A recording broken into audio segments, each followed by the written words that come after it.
I cut my hair short to pixie length this past April. As with whenever you change something about yourself, it's always the reaction of everyone else that's the most interesting. One thing that I found really interesting is that depending on what I wore that day, I would be associated with one of three styles: hipster, vintage, or punk. It was never really any in-betweens. Now, the dictionary defines punk as a, quote, general term of as a, quote, worthless person, often used as a general term of abuse. The second definition then mentions how it was a form of music. So even in one of the most unbiased sources of literature, punk gets a bad reputation.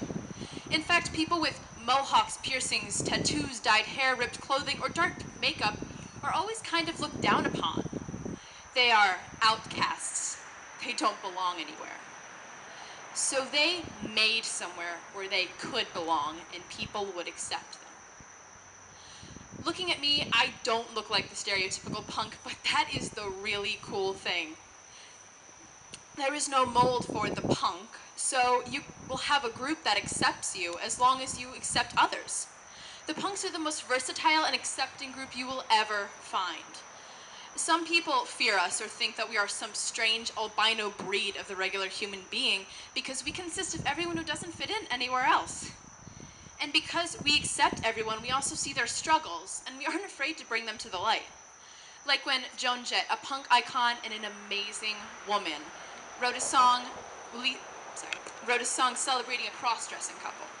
Or when the Ramones, for example, one of the founding fathers of punk, released a single called 53rd and 3rd, which focused on the struggles of a male prostitute. All worthless people and worthless problems. You know, being perceived as worthless has its advantages. No one can determine your worth but you.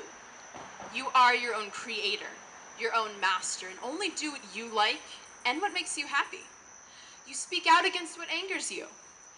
And even though it may seem like no one wants to hear, you know there is at least one like-minded person in this sea of individuals in which we call humanity. So fear not, my friends, because while vintage may die out and hipsters will eventually become some paradox within themselves, punk will always be there. Punk is never dead.